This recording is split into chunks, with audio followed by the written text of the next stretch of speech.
everybody, whether you're on the East Coast, West Coast, or around the world. This is Coast to Coast. How's it going, guys? Going well. Nice 80-degree day. Perfect baseball weather today. Yeah, it's actually going to be almost that here, too. It's supposed to be a high of 78. So it's a beautiful 78 and windy here in Houston. And I'm just saying, after last night's awe-inspiring basketball and the fact that every home team lost.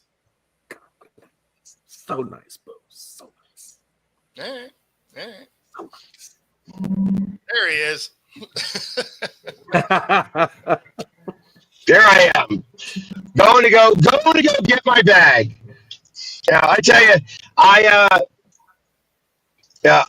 I made a video or I made a clip yesterday to discuss my displeasure with American.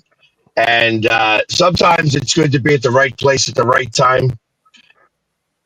I tell you, airplanes suck. Like this whole flying thing sucks anymore. I wish they could do it better in general.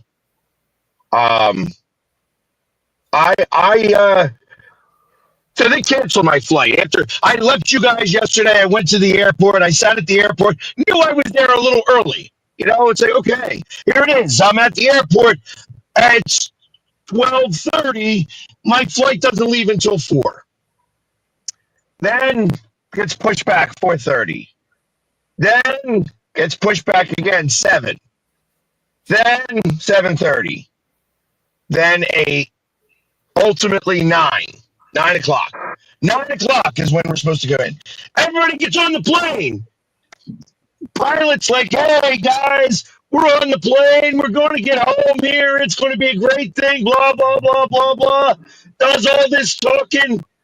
2 seconds later, gets back on the intercom and says, sorry, guys. I know I just said all that stuff, saying, hey, that we're going to get out of here, but they're canceling this flight. So everybody's got to get off. And I'm like, are you kidding me? And they're saying it's because of weather. So I go and pull up the freaking radar. So let's pull up the radar. Let's see what weather is being the problem from Nashville to Philly. Yeah. And you got no rain. Not a drop of rain in between the two of us. And they're saying it's an act of God. So the act of God means that you do not get anything. No food, no nothing, no accommodations. You're screwed. And I'm like, but there ain't no friggin' rain. There's no rain. There's no nothing. I've got people on this now that are calling pilots that are in the air, and they're saying, no, the rain. It's a beautiful night. So I just so happen to be, like I said, and they got this long ass line of people now. All had to switch their flights, all of which don't have a place to stay. All of them are trying to figure out where they are where they're going to stay in the airport. And I tell you, airports really make sure that you don't stay there anymore. Like they do everything they can to make it as uncomfortable as possible. Yeah, absolutely. Like they put armrests on each chair. Every chair's got an armrest. Yeah. What does that do? That makes sure that you can't lay across like 6 seats. No, you lay on the floor. You lay on the floor. That's what you do. You can lay on the floor if you want, but I don't like laying where millions of people have walked. Well, I don't like it either, but there's a damn armrest in my back. Well, you don't even get to have armrests because they're tall armrests. Yeah. Yeah, like you can't. They're tall enough where you can't slip underneath them. Yet, it's like it's a pain in the ass. Yeah. So, and I'm like, there's no way I'm even cool about this. I said it's Cinco de Mayo, and I have not had a margarita yet all day long. I did, and I tell you. Like the airport in Nashville is like a country bar. That's all it is that there's bars and live music everywhere. So you're having live music anywhere you go. Yep. But it was Yeah, so, but I'm like, no, it's all country bars. So when you getting margaritas there, like it's not a margarita spot. Anyways, to make a long story short, as I'm making my video expressing my displeasure, I see another plane leaving for Philadelphia. American. I'm like, huh. I go check it out. I'm like, maybe there's an extra seat. Thank God there was one left. Nice. And I got it.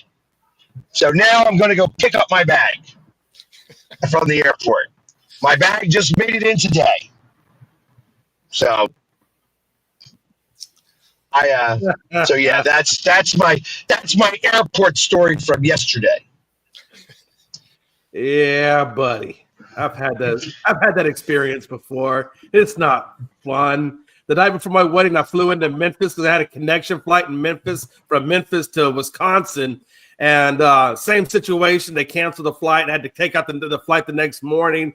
And luckily, in Memphis airport, they have restaurants, and those restaurants has booths in it. And I slept in a booth with about 10 other people.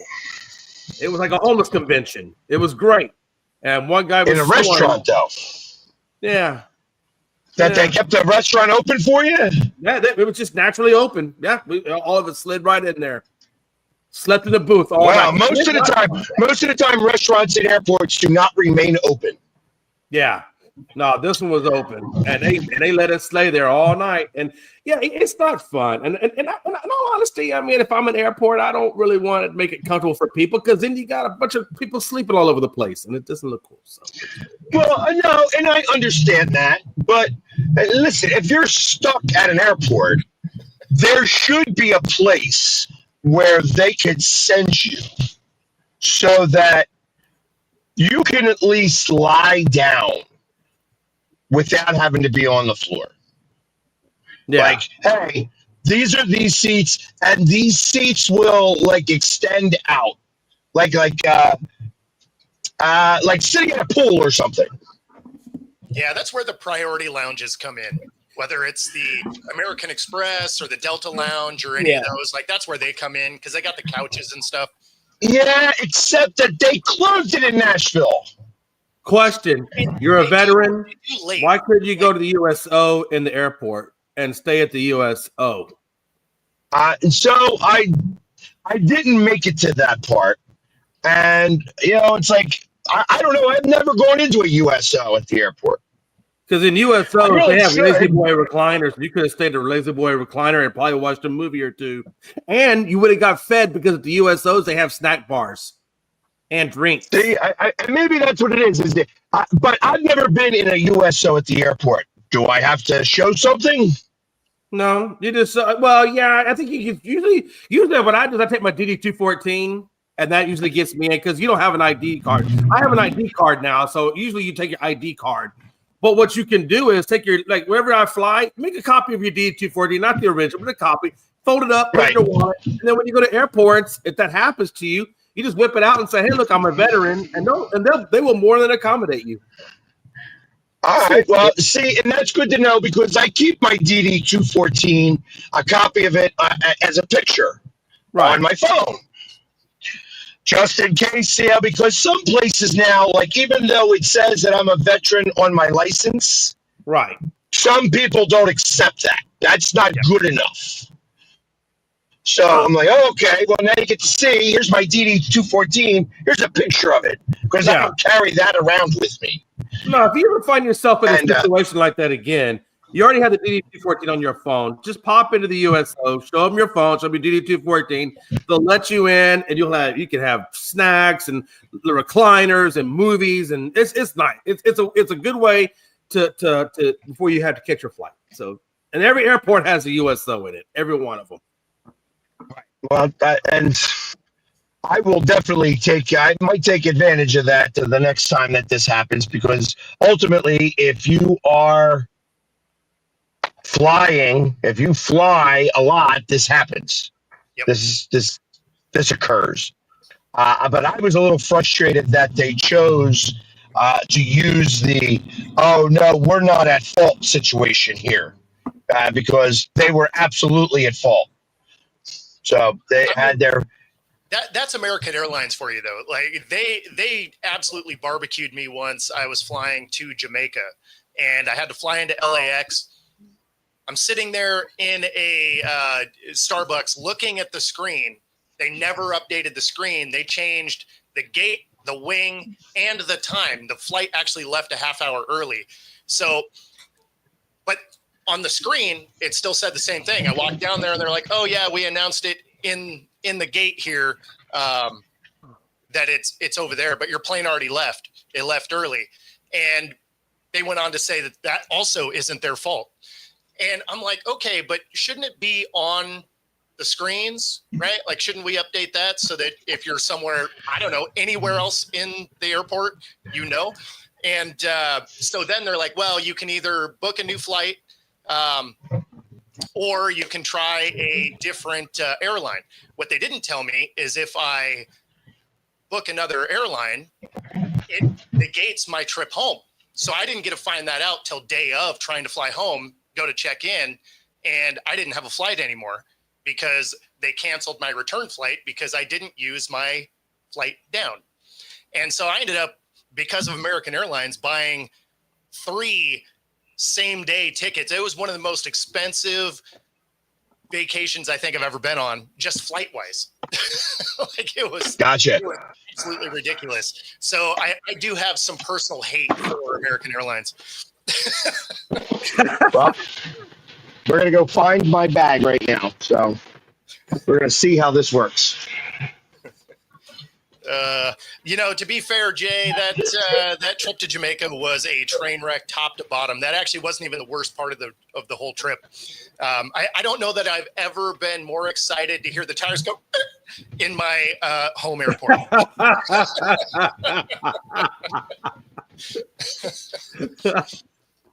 That's what you get for trying to go to a tropical island.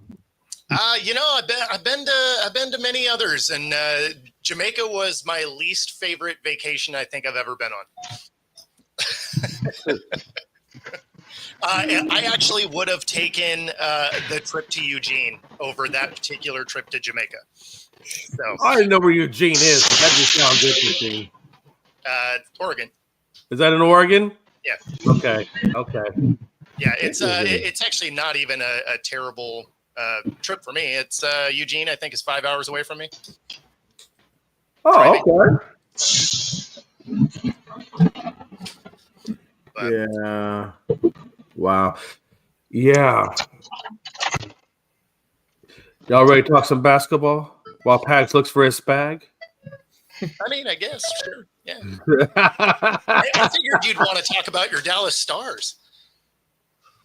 Yeah, that man. I tell you what, that's how I didn't even watch that game, but I was so enamored with the basketball. I think at that point, I even forgot they were playing. To be honest with you, did you guys watch it or? No, I was rebuilding part of a fence. So I did watch a little bit of it. You know what? I also watched the draft. The day they did the lottery for the NHL. And first off, I don't understand what the frig happened for that. Right. But I know that the Flyers got screwed again. They got screwed again. I tell you, I don't understand anything that the NHL does. Gary Bettman sucks. As I would tell you, Roger Goodell gets booed all the time and stuff like that, but he absolutely is a good commissioner. Yeah, and I'm like even the guy in baseball right now. I don't find him to be the best, but like he's okay. Gary Bettman for the NHL, he sucks a big donkey wiener. That's what he does. It's just that's what he does. He sucks it big. Because I tell you, nothing makes sense. No, they're picking numbers. Okay, this number, and then this number, and this number. And then here are the numbers that are necessary for anybody to win their draft. And the Flyers had, they had to get the number 4 or the number 6 to win the first pick. And I don't know what number came out, but it wound up being that the Islanders, who are like the 11th, they had like the 11th worst record. wound up winning, the first pick in the draft. And then Utah, who had like the 13th worst record, wound up jumping us. Like, we had the 4th worst record, and we had the 6th pick in the draft. and they drew 4 balls, and nobody had a fucking idea what the frig was going on. Okay, Why are they drawing all these balls? I don't get it. The thing that I'm gonna go with on to this, when you get put in a draft lottery, everybody has a chance to get the number 1 pick, technically, correct? Yep, that's correct. Supposedly, yes. So they said the Detroit Red Wings, who ended up getting the 13th pick in the draft, they said the Detroit Red Wings went into the draft lottery last night with a 0% chance to get the number 1 pick. How do you have a 0% chance to get the number 1 pick if you're in the lottery? Yeah, but it was 0.2. No, they said they had a 0. They said teams 14, 15, and 16 had a 0.0% chance to get the number 1 pick. Then why the hell put them in the lottery? If they have no chance to get it, why even stick them in there? Yeah, that doesn't make any sense. I thought every team was supposed to have at least somewhat of a chance to get the number 1 pick, but they said picks 13 through 16 had a 0.0%. That's not true, because the Islanders wound up with the first friggin' pick. That's why I know. That's what I'm saying. Like, how do you have a team with a 0% chance, and then you have this other team that's kind of on the same level getting the number 1 pick? It made no sense how that lottery played out last night, like at all. Exactly. It's a conspiracy. I'm telling you. It's something. It sucked. I tell you, I watched it and I'm like, what the hell is going on? I don't understand. Like, they're picking 4 balls, and at the end of those, like the 3rd ball they chose, then they decided to go to a commercial and show the balls keep going, because ultimately that's what's happening there. And then as the commercials are going, and then they go back to pick out the ball. There's 2 chances for the Flyers to get the first pick. There's 2 chances for somebody else to get the first pick. There's only 1 chance for the team who's got the biggest, the most amount of time. You know what I mean? Like that's like the number 1 chance to get the first pick in the draft. Yeah. They only had 1 ball that they had to get. So, like, at one point, the Flyers had a better chance of getting the first pick in the draft than the team that was slated to get the first pick in the draft. That's right. They had 1 chance called no chance. Exactly. So they wind up losing. They wind up getting the 2nd pick in the draft. The Phoenix/Utah get the 3rd pick.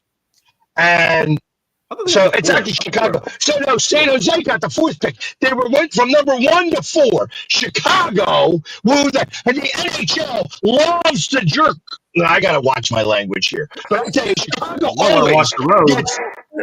always gets friggin', preferential treatment by the NHL. NHL's always on Chicago's dick about giving them a better pick. I can tell you, they suck. The NHL as an entity sucks. 100%. Gary Bettman should be shot. We do not support violence on this show. We are non-violent people. There's anytime you have like a lottery, like how it used to be the lottery for like baseball and NBA and NHL, like there always used to be those conspiracy theories of like what team would get first place. You're too calm, Dustin. If you could punch it up a little bit, like, man, what are we doing? You know what I'm saying? Look, you got Patrick over here about to throw a coronary, and then you come in like a wet board mortician. What the hell? Well, I'm just saying, like, you always have those conspiracy theories, right? Like if when the Chicago Bulls won the draft lottery in 2009, the year they drafted Derrick Rose, there's a big conspiracy theory that you're basically saying Derrick Rose is a hometown kid from Chicago. They wanted to make sure the Bulls got Derrick Rose to kind of not necessarily make people forget about Michael Jordan, but to make them relevant for the first time since Michael Jordan played. Like that was a conspiracy theory that year. The year with Connor Bedard and the Blackhawks last year. The conspiracy theory was the Blackhawks are an original 6. They want to make the Blackhawks relevant again, so they gave them the number 1 pick to get Connor Bedard. Who the hell cares about the Islanders outside of the New York Islanders? Like the New York Islanders aren't even the most popular team in New York. Why the heck are they getting the number 1 pick if you want to make this a conspiracy theory? I just like this. Yeah, I mean, him just yelling at his steering wheel is probably hilarious for everybody else driving around. I was half expecting to watch him get pulled over. I was just like, how is he seeing the I road? was not and going to get flipping up pulled and over. down? I was not going to get pulled over, but all right, so baggage claim 12. All right, so I'm now in the airport trying to find my bag. So give me a minute, guys. Right on. That's what I'll say this though. Pax he must live super close to the airport because that could have been more than a 3-minute ride. Yeah. Well, Like he must be right there. You know, it's funny though, because the airport I always fly in and out of, I'm not close to, but if I ever flew out of Everett, I would have had a similar drive. It's, it's 15 minutes from me. So it just always costs so much more to fly out of there. I never do it. Well, that really is because it's the convenience factor. See, nobody wants you to be convenienced, Bo. Like when I lived in Savannah, when I lived in Savannah, I could have flew out of Savannah, super expensive, or I just drive an hour and a half to Jacksonville, and it's like 3 times cheaper. I never understood that either. It was weird. Yeah. Well, So it's either our big international airport, SeaTac, right? Right. Or we have, our Everett spot, which is part of Boeing, and it's really limited as far as the flights that fly out of there. But if you do get a fly out of there, it is the easiest airport ever because it's small, right? So there's not a whole lot going on. You get through security like instantly. Wildly different experience there than going to SeaTac. But usually the tickets are at least $150 more to fly out of there. And it's like, yeah, that's kind of not really worth it. I used to love the one thing I love about Savannah. Like when I'd fly to Houston, Allegiant was one of the few airlines that was cheap that flew out of Savannah. I think I could go home for $100 round trip, Bo. It was that cheap. I mean, it was super dirt cheap. Now, how long ago was that? Allegiant. No, how long ago? Oh, man, probably about 5 or 6 years ago. Yeah, see, there you go. Yeah, but I will tell you this. Hey, I will tell you this. It was $100, super dirt cheap. But when you got on there, it was like an episode of Airplane. You just prayed to God that thing didn't fall apart. For $100, what are you going to do? You know what I mean? You're not going to be $100. Yep. Anyway. Oh. Yeah, sorry, I muted Success. Nice. That's that was a lot easier than I expected it to be. Yeah, no, they're pretty good about holding it for you. Well, maybe they were watching this show and they saw you and they were like, I'm not going to give this guy one piece of crap. He's getting his bag. No, because I've actually had a bag show up late. They're actually really good at that end of it when either it makes a different flight or if they miss yours. Like I've had my bag show up on a flight after mine. Okay. They loaded it on the wrong plane. They're actually really good about getting your bag back to you. I think the best one is I think I was flying Alaska and they actually drove my bag out to me because they put it on the wrong airline or the wrong airplane. So it flew to a different city. And so when it made it back here to Seattle, they actually sent somebody to my house with my bag. Now that's good customer service right there. Yeah. They were willing to do the same thing for me. They were willing to drive it back. Yeah. Because that airport is an hour away. So I was like, yeah, save me 2.5 hours of messing around with the airport. Absolutely. And gas on top of that. No, that's what I mean, right? Because an hour there, hour back, half hour getting my crap and whatever parking would have been. So in my case, it's only a few minutes away. Yeah. So I am very close. I live probably 10 minutes to the airport. That's close. Yeah, that's not bad. No, that's not bad at all. Although this airport's a little bit of a pain. Like if you fly into American, Sure. American has this is one of the main hubs for American. So they have A, B, some of C, and then F terminals. Okay. So, like, it's So it's hard a- to figure out which one you're going to be picked up at. No, that makes sense. That is. Yeah. So, That's Alaska here. They have C and D gates, and then they also fly in and out of N and S. So I mean, that's probably our largest airline here for SeaTac. right, because I mean, Alaska's got its own marking here. Yeah. Like Alaska is E. Yeah. Along with but that's also Spirit and Frontier and Alaska, like those, and JetBlue, if that's even still a thing. JetBlue. That was another cheap airline. Holy cow.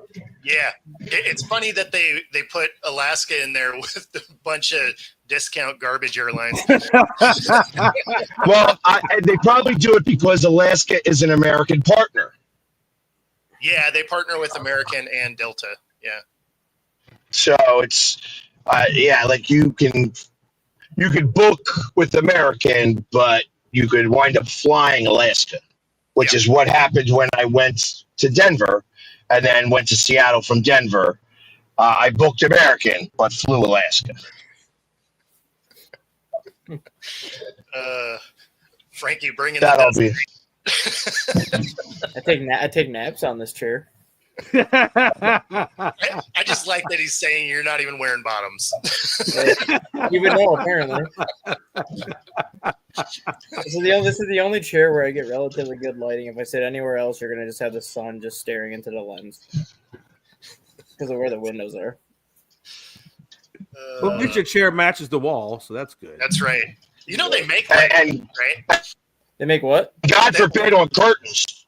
No Yeah, curtains. They make lights and curtains. It's Well, crazy. we have curtains, but where the sun comes in the window, it just goes like right through the curtains. Like on that, all my windows are on the other, like where my hand is pointing. All my windows are on that side of the house. Yeah, Which is so one of my couches and which is where all my other chairs and stuff are. so you have blinds. No, we have curtains and blinds. But you don't have blinds too? Yeah, we do. But the sun still comes through like the sides of the blinds. It's just the way the light is and where the sun is at this point. I gotta be honest with you. I lived in Wisconsin and I never had sun that bright. Well, we got It bright was sun kind of today. gray. We got bright sun today. It's actually a street light, you know.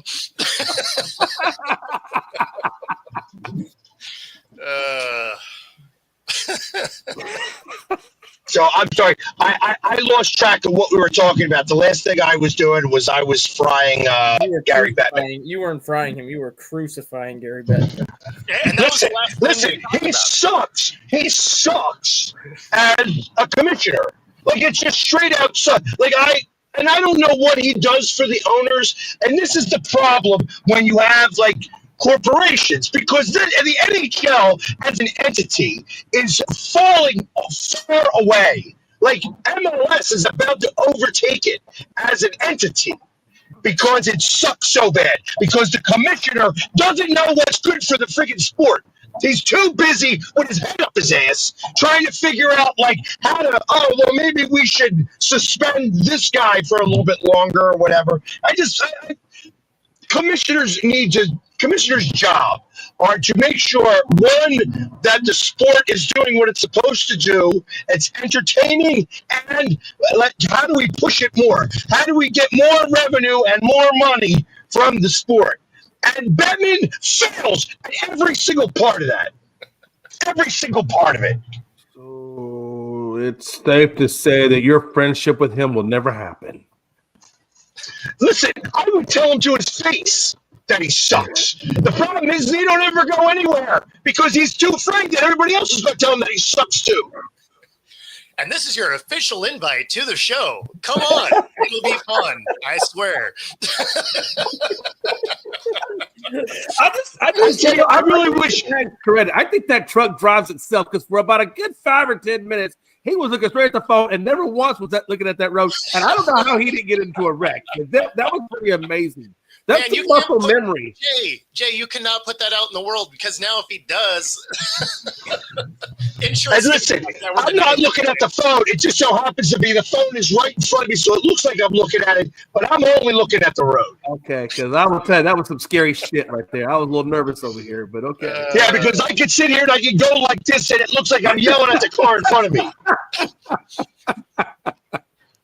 Hey, look, I felt the same way. Look, the Rockets had multiple times in the lottery, multiple times, and we've had multiple ping pong balls, and we always wind up in third, fourth, or fifth. And But they do it the way it's supposed to get done.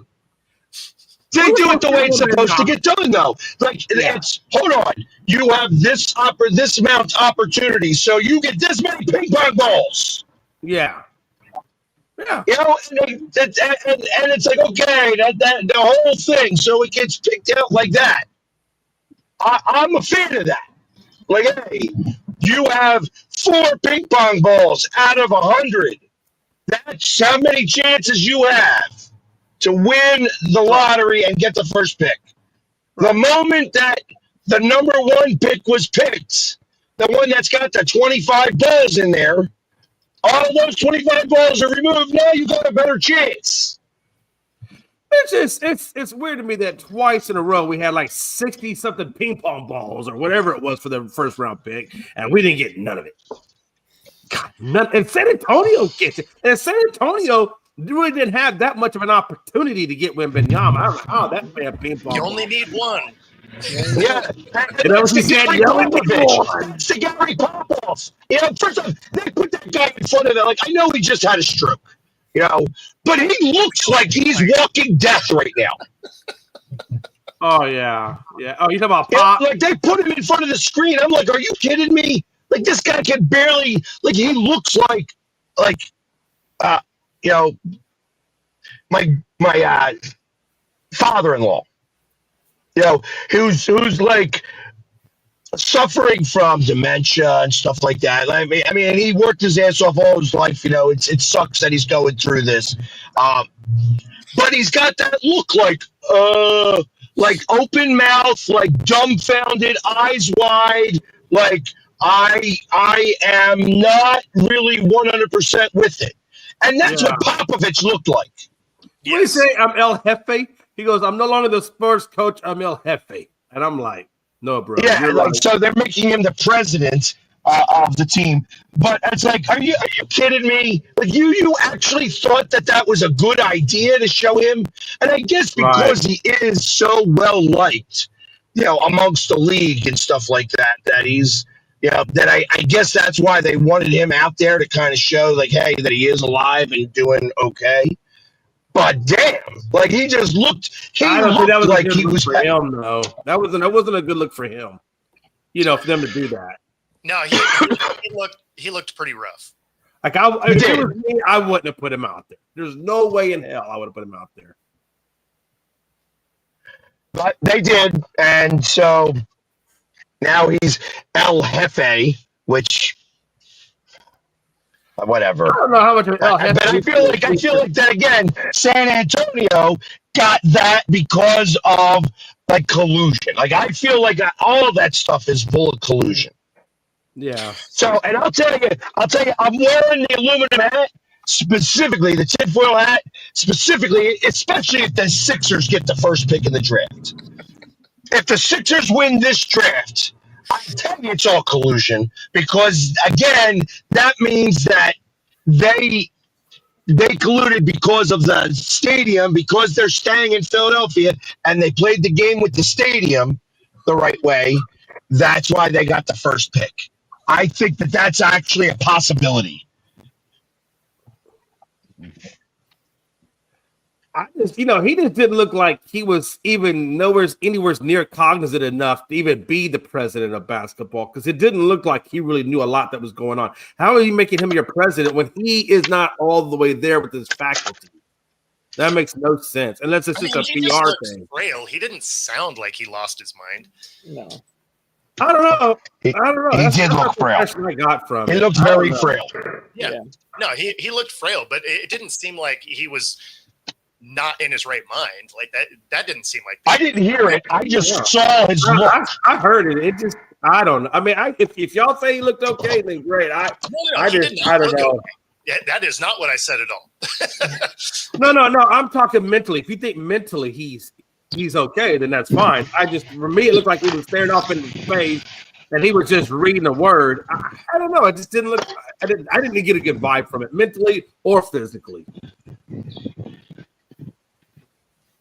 He lives above the bar. Of course, he went to the bar.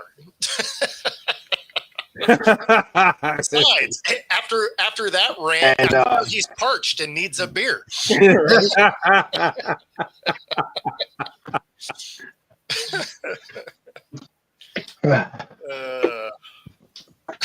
tell you, it's been one of those days.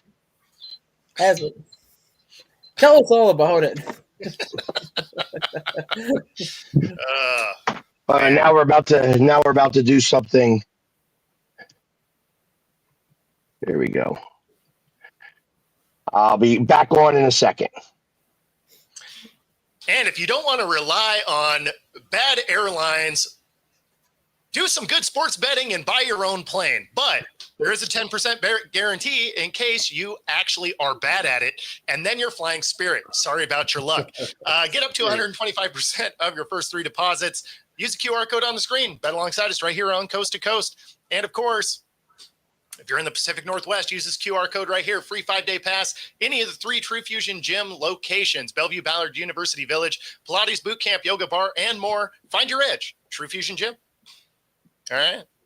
Or you're taking plane, trains, and automobiles. Who knows? Hey, I figure I might as well slam the airline one last time.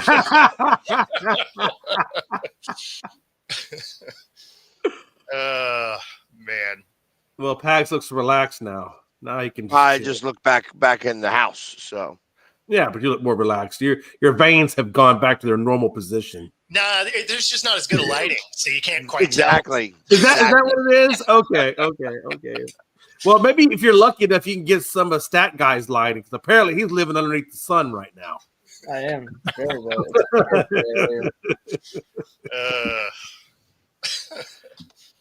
Anyway, such is life. Man. But I thought it was interesting, though, real quick. So the Pacers go in, handle business against the Cavaliers. Knicks go in, struggle, all the way to the 4th, and then just go off, and then they take out the Celtics. And then, after that, you get Denver going in, and it looked like OKC was handling business, and everything was great. And then at the very last minute, everything went completely left, and Aaron Gordon comes away with his second clutch game-winning point, and none of the great teams that we thought were going to be great came away with game 1 win. All of them lost at home. I thought that was crazy. I mean, I have never seen a good night of basketball as what I saw last night, because there was no way you were turning off that TV. Even when the Celtics were down, or the Denver Nuggets were down by like 10, 15, whatever, they never were out of it. They kept battling. And I mean, it was just I got to be honest with you guys, this is some of the best basketball I've seen in a hot minute, honestly, these last 2 games. That's what experience in the playoffs does, though. Not always.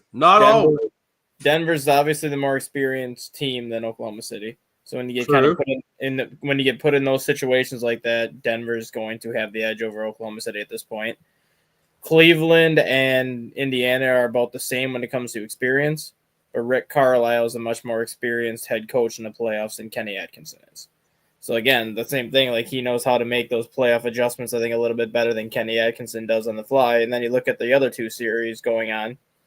Golden State's going to be facing Minnesota. Golden State is by far the more experienced playoff team in that group. Like, if anything, like you're not going to bet against Golden State in a close game or kind of in playoff situations. And then New York Knicks and Boston Celtics. Yes, Boston ended up winning the NBA championship last year, but the Knicks are a very experienced playoff group. Tom Thibodeau is a very experienced playoff head coach, and those guys are in the same division. Like, those 2 teams know each other so well, so you're going to see kind of the way that game kind of panned out the whole series. I'll tell you this. One thing I took away from the Knicks game last night was Josh Hart is a defensive beast. I mean, that guy was all over the floor, pretty much in every sort of rebounding type of play. I mean, that guy was just – from a defensive standpoint, he really propelled him. And then you have Brunson on the other end, who looked like the second coming of Curry in a lot of ways because he couldn't miss a three to save his life. He was hitting threes left, right, up, and down. I mean, every time he shot the ball up, it was just insane to watch him orchestrate that Knicks team. And I'm sorry, but they just Porzingis obviously went down. With the other big man that they had, I forget his name. Is it White? The other tall, Staggy, you might know. The other tall guy that they have on their team. Both of their top big men went down last night, and they were without them for a good stretch. Cornette and Porzingis. Yeah, that's probably what Cornette. Both of those guys went down, and they didn't have either one of their big men. So I will give them a little bit of slack there because they didn't have a true big man presence. But still, man, that Knicks team, Josh Hart, man, I salute your defensive last night because that was amazing.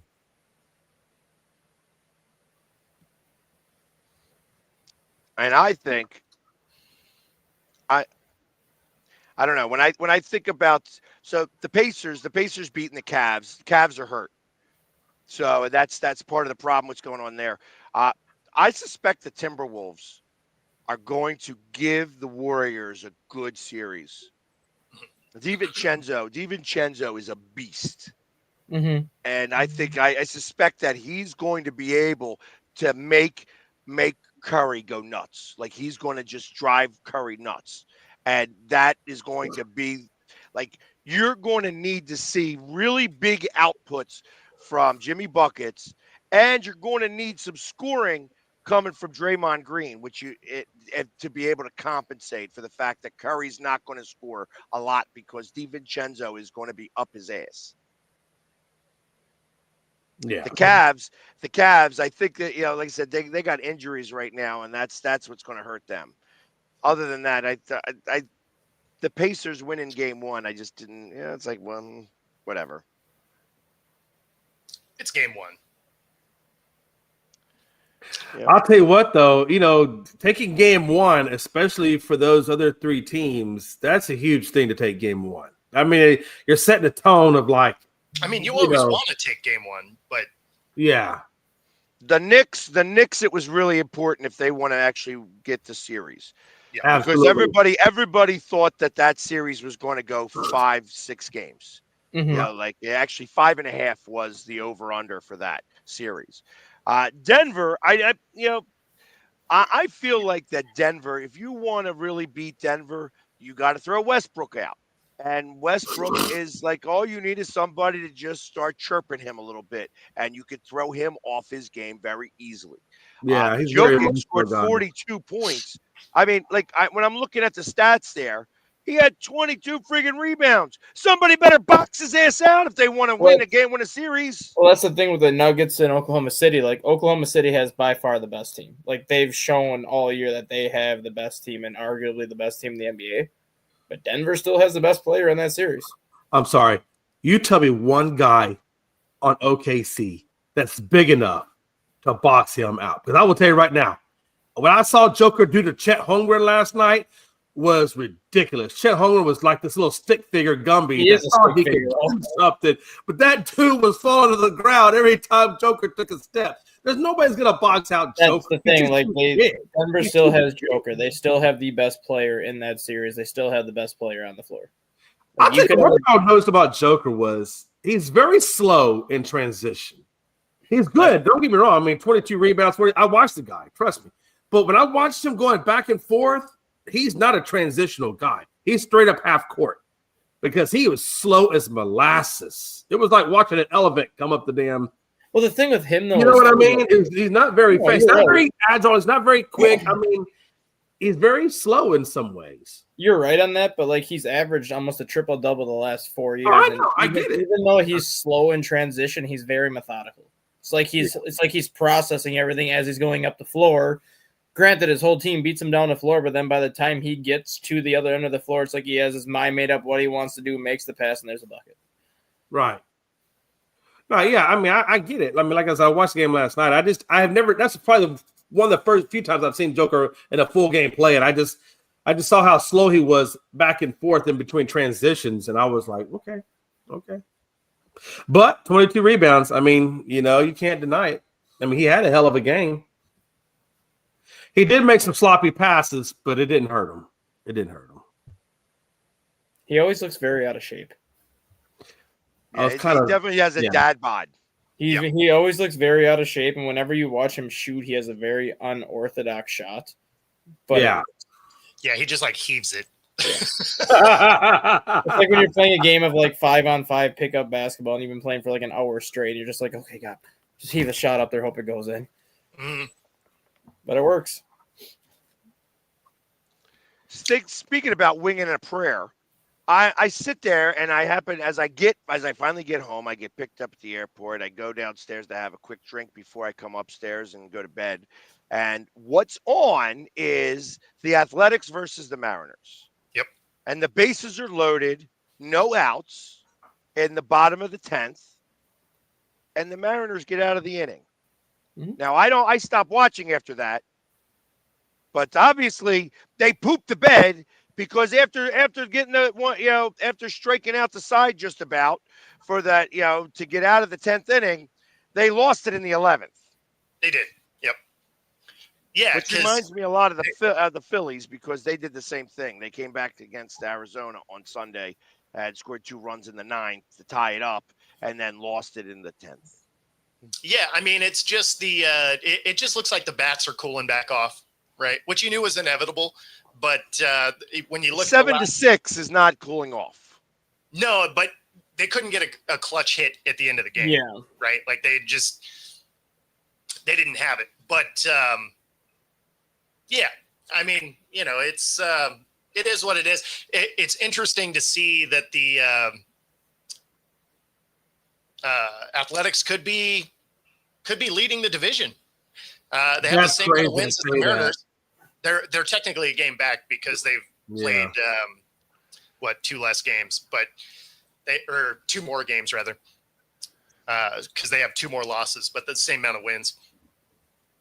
But yeah, no, it'll be interesting because I mean, if you go into their game today, if they win, they would take over first place, which is weird to say for the A's. I mean, I never thought I'd see the day that the A's were in first place in my lifetime. I mean, they were earlier, but when you're talking about that situation too, where the bases were loaded and they were able to get out of the inning, as much as I hate the ghost runner rule at second base, just because I think it's stupid, it is dumb. It really goes to show you how pathetically bad teams are in fundamental baseball now. Yes. You're being gifted a runner at second base. Drop a bunt down to get the guy to third or hit it over to first to get the guy to third. It cannot be that hard. And ever since they made this rule, people are scoring less, or teams are scoring less runs in extra innings now with the ghost runner than they did without the ghost runner. Like, I don't understand how you can be scoring less runs when you're gifted a runner at second base with nobody out. Yeah, it doesn't make a ton of sense. Actually, I don't mind that rule, anymore. Like I don't mind it anymore just because we're used to it now. But it just goes to show you how bad baseball has gotten at like the basic fundamentals of baseball. Like It's 10 years, like 10 even. I would even say like 10 years ago, like 2014, 2015. If you had a guy on second base and nobody out in extra innings, that runner's scoring 95% of the time. Like they will drop down a bunt, they will figure out a way to get a ground ball over to second base and then a sacrifice fly. Like 95% of the time that runner's scoring. Now you're probably at 45, 50% of the time that runner scores because the first batter strikes out, the next batter grounds out, and then you have a fly ball. Well, there's your 3 outs because the first guy struck out. Yeah, Joe, I agree, man. Our Astros, man, it's almost feel kind of like you do, Bo, about your team. I feel like, if you get 4 runs on the Astros, we're screwed. I mean, it's rough. It's rough watching the Astros play, honestly. I mean, losing Bregman, losing Tucker, I knew that was going to be a big punch to the gut, but yeah, I don't know. We'll see. It's still early, but it ain't looking good. The A's are damn near almost on top of the damn division. I never thought I would say that, man. Well, especially based off of where they were last year. Yeah, exactly. Based on what they were off last year, it's like, what in the hell happened? I mean, and I got to hold on, Dana Brown.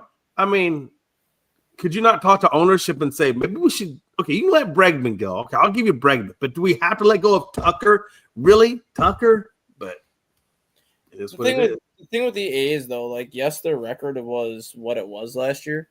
Even when you look at that roster last year, they did have talent. Like Brent Rooker hit 37 or 38 home runs, drove in I think 120. They had Lawrence Butler, who was in the Rookie of the Year runnings. They had another Jack Wilson's son, Jacob Wilson, was in the Rookie of the Year running. They had Shea Langoliers, who had the most home runs and RBIs as a catcher. Their big issue last year was the bullpen, not counting Mason Miller, because Mason Miller is like a lockdown closer. Their bullpen ERA last year was like a 7.92. No. Their bullpen was Like throwing. they lost. I think they said they lost like 45 or 50 games just from their bullpen alone last year. If you even win like 20 more of those games and you lose 30 games as opposed to 50, A's probably finished above 500 last year. Like they were 22 games under 500, I think, last year. And you add 20 wins to that, you're almost a 500 team last year. So their talent-wise, they were not as bad as what their record showed last year. They just had no bullpen. This year, the bullpen is actually decent. Which makes the first part of that not true. Because it's a talent issue. You got to have an entire team of talent. Well, no, because a lot of the same pitchers they had in the bullpen last year are back this year, and they're actually pitching well. Like this year, they're actually showing like they were a better team than what they showed last year. They're developing their talent. Yeah, I think last year was just a case of a lot of those pitchers were in the major leagues for the first time. They were kind of let to learn on the fly, where they knew their bullpen was going to take bumps along the way. But you weren't going to send them down and call them back up. You were just going to let them take the beating. You were going to let them figure it out. And now these pitchers are starting to figure it out a little bit.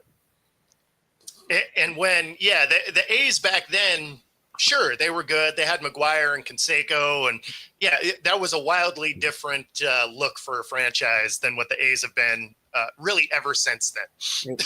Well, then you had the early 2000s, too, with Barry Zito, Tim Hudson, and Mark Mulder as your top three in your rotation. Yeah. That was a decent team.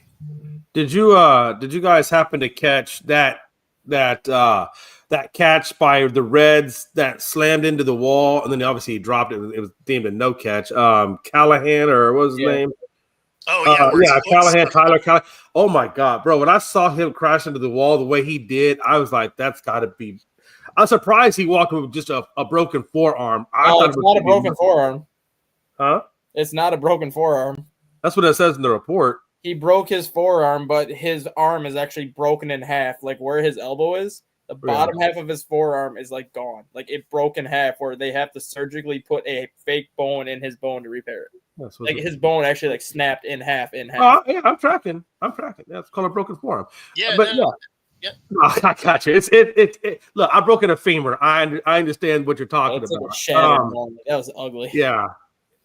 Either way, but when you look at the way he crashed into that wall, I thought it was going to be more than just an arm. I was thinking head. I was thinking neck. I was thinking a lot more things than just the arm. Mm-hmm. And the fact that, it was wow. Because that was incredible. I couldn't believe. I could feel the pain watching him go into the wall. When you can feel somebody's pain. Well, and I thought he was going to have a little bit of a leg injury too, because the way that 1 foot stuck before he basically launched into the wall. I thought it was a shoulder. I thought it was a shoulder initially, not his actual arm. Like I thought it was like a broken shoulder or something like that. But then when he got up and he just stands, you just see his like wrist just kind of like dangling down like this. I'm like, that's probably not good for the arm. No. It is. Hey, but the guy from Pittsburgh is talking. And he's walking. And he took his first steps in the hospital yesterday. That's good. That is very good to hear. They let him walk around the hospital room and a little bit up in ICU. He's not obviously taking a ton of steps left, but he's got mobility. He's got a lot of his. Hey, the fact that he's walking, he's not paralyzed, and he's alive, that's a hell of a good day. Yeah, that's a win all around. He's expected to be in ICU through today, and then he's expected to move into like a regular recovery room through Saturday, and they plan to let him leave the hospital Sunday if all goes well. Wow. Okay. Good for him. Absolutely. Yeah. Anytime you're not paralyzed, you're alive. That's a hell of a good day. I don't care how fast you walk. The fact that you're walking is a miracle. Just living through it is a win. Because you tumble off a wall like that and you land on your head. Like the odds aren't on your side. No. Especially when you fall 21 feet and land the way he did, the odds are very typically not on your side. No, that's what I'm saying. Like you fall from that height on your head, like that's a God intervention right there. That's all they say. That's God intervention. with that much force too, because it wasn't Yeah. like a soft landing. It was like a legitimate, like a ton of force when he hit the ground. Yeah. Well, I mean, you fall from that height, it's going to be. Well, he said he was. They always told him he had a hard head. Well, thanks for enduring this show today. If you're watching on YouTube, be sure to like and subscribe. If you are watching on Roku, stay tuned for the next hour. Otherwise, we're going to get out of here and maybe even talk some sports tomorrow. Take it easy, everybody.